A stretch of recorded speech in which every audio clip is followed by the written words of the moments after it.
Boston Celtics now sit at just minus 110 to win the series, which are the same odds that the Knicks currently have. See, Game 3 is Saturday at the Garden on ABC. But our friends over at TNT actually think that this Game 3 is a must-win for the Knicks, not the Celtics. Take a listen.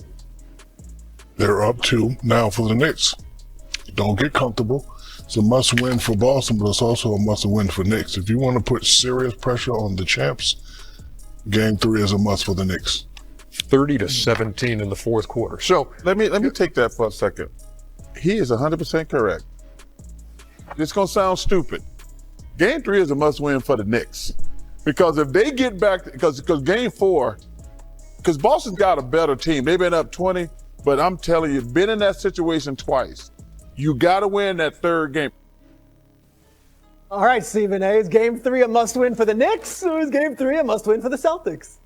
I'm going to say the Knicks. I'm going to say also it's breaking news that Charles Barkley and Shaq agree on something.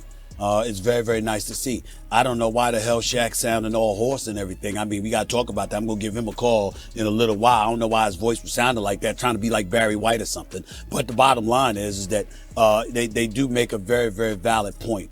Boston has overcome an 0-3 deficit before.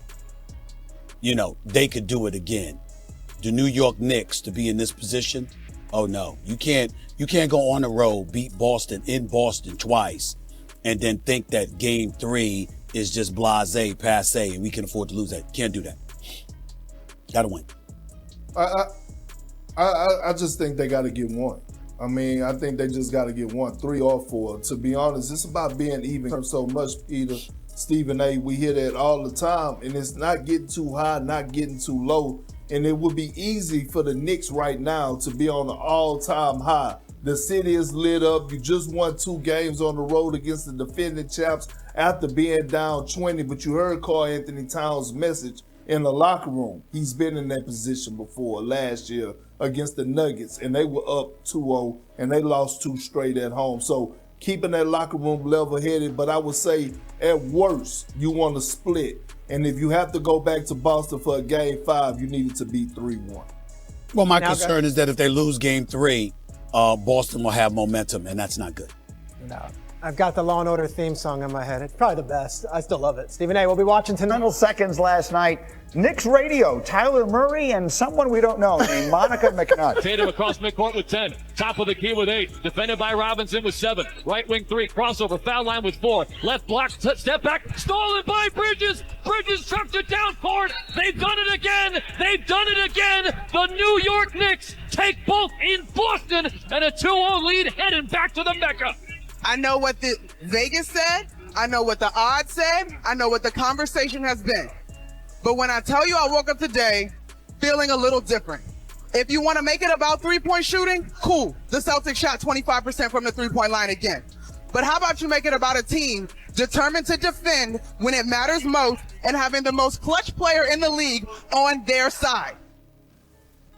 Very good, McNutt. It's very awkward watching with you guys.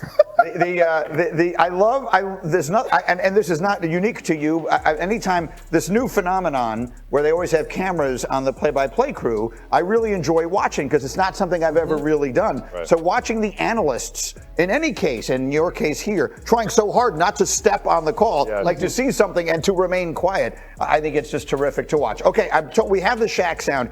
So I want to play you what Shaq said last night on TNT. The game, of course, is on Turner. The Celtics wind up losing. Shaq comes on after the postgame and starts talking about how this series is not over. We're up 2 now for the Knicks. Don't get comfortable. It's a must-win for Boston, but it's also a must-win for Knicks. If you want to put serious pressure on the champs, Game 3 is a must for the Knicks. I sort of feel that way as well. Big Perk, I will start with you because I was the one who said before the series, you did too, but I was the one who was screaming and yelling before the series. People aren't giving the Knicks enough credit. They're not giving them any chance to win. I'm now the one yelling at all the Knicks fans, wait, slow down. The idea that this thing is over, it feels to me like it is far from that. I think Saturday will determine the series. How do you see Game 3, Big Perk, as far as the significance of it, bigger for the Knicks or for the Celtics? Well, look, Shaq is not wrong. Here's the thing, right? We hear this term that says stay even keel, right? Never get too low, never get too high. And right now, it's easy for the Knicks to get high, right? You come back, you go on the road, you get 2 wins, down 20 against the defending champs. You're going back to New York. The city is fired up. It's going to be star-studded. The celebrity's going to be there. My boy Tracy Morgan, you know he going to be in the front row. Everything is in your favor, right? And you want to embrace it all. But the job is not done. So it was a great message by Karl Anthony Towns in that locker room last night after the game, because he's been in this moment before against the defending champs in the Denver Nuggets last year when he was up 0-2 and all of a sudden they laid the egg in game 3. You want to keep that same even keel mindset and say, hey, we still got to go win between the lines. They are the defending champs. They're going to come out swinging, but we got to be able and be ready to throw some uppercuts and some overhand rights as well. I still believe this series is over. I know the Knicks are going to win this series. The Celtics definitely blew it, losing these first 2 at home. I think it's important that you note that number at the bottom of the screen a moment ago. The Celtics are favored. They're a 5.5-point favorite in game 3. And here's what I will say. I feel as though, and there is that number back there again, Cindy, great job. I feel, Alan, as though game 3 will determine the series. If the Celtics win game 3, I think they completely shift everything. I think all the pressure in the world then goes on the Knicks to defend home court in game 4. My feeling, I make no secret of who I'm rooting for. I'm born and raised in this city. But I feel like game 3, it will determine the series. Yeah, I don't know. Because, first of all, you get a split, you're up 3-1, right? Like really, the pressure is all on Boston. And, I understand what Shaq's saying. I don't understand this notion of, don't get comfortable. Who the hell's comfortable in this series? Yeah, that's fair. Are you kidding me? There's no comfort at all in this series. Yeah. So there's no I can't imagine the Knicks are going to walk into the Gardens on Saturday afternoon thinking oh, we got this. No, they have no history to have that kind of emotion. But what you're saying, I understand, is if the Knicks win game 3, then they can really feel like we got this. If you lose it, it opens the door for the comeback that we saw Denver do last year to make that thing a longer series.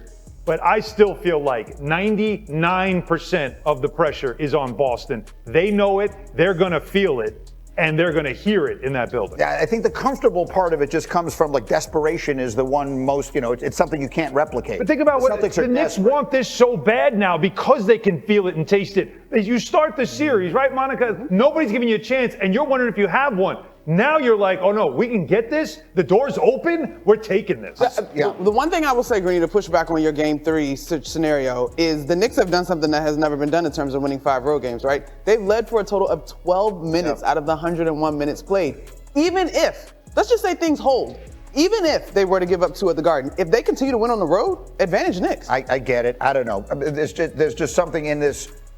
Just the way I'm looking at it. I know what you're doing. Lord knows I'm almost always wrong. I do get it. You're coping a little bit. I keep my expectations in a reasonable place. Win man, the mentality of both teams going back to New York.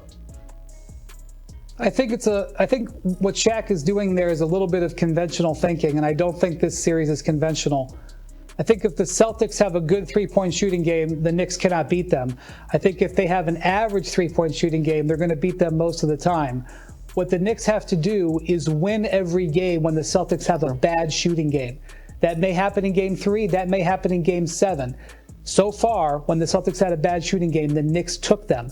If the Celtics are hot in game 3, you can't worry about it. You can't let it shift your confidence. You have to wait for those opportunities. Full power, the Celtics are winning. They haven't been full power. Final results of the poll on Twitter. I'm beginning to question the full power. Let's see. All right, so they pulled away. The Knicks pulled away and got a lot of votes at the end. This thing was dead even through most of the voting.